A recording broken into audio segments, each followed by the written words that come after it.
মই এতিয়া ধুনীয়াকৈ তেলতে পিঁয়াজ অলপ দি দিছোঁ, এটা মিডিয়াম চাইজৰ পিঁয়াজ ধুনীয়াকৈ কাটি পিনি অলপ লৰাই দিছোঁ যাতে অলপ আমলৰি ৰং পৰক ধুনীয়াকৈ। এতিয়া যিখিনি পিঁয়াজ অলপ ফ্ৰাই হ'ল তাতে মই অলপ হালধি ধুনীয়াকৈ দি দিছোঁ, হালধিখিনি অলপ লৰাই দিম কাৰণ কেলৈ হালধিখিনি অলপ ফ্ৰাই হ'লে তেতিয়া কেঁচা কেঁচা গোন্ধটো ভাৱ নাহে। চ' এইখিনি অকণমান সিজিব দিছোঁ ধুনীয়াকৈ।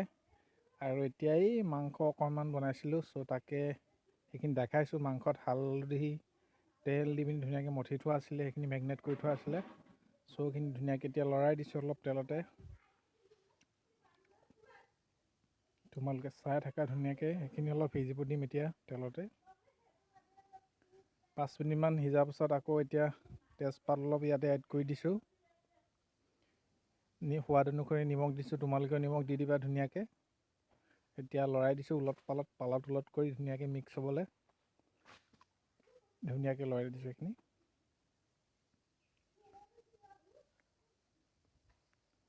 এতিয়া আদা ৰচুন পেষ্ট অকণমান দি দিছোঁ, গোটেইখিনি মিক্স কৰি দিলোঁ ধুনীয়াকৈ। এতিয়া প্ৰায় গোটেইখিনি সিজিছে ধুনীয়াকৈ। বইল আলু অলপ দি দিছিলোঁ, বইল আলু কুকাৰত দিয়া বইল আলু, তাতে অকণমান মচুৰ দালি দিছিলোঁ, মচুৰ দালিও দি দিছোঁ তাতে এড কৰি, খাই ভাল লাগে অলপ মাংসৰ লগত খাই চাব। চ' এইখিনি প্ৰায় এতিয়া সিজিলে, মান ধনিয়াও দি দিলোঁ তাতে ধুনীয়াকৈ।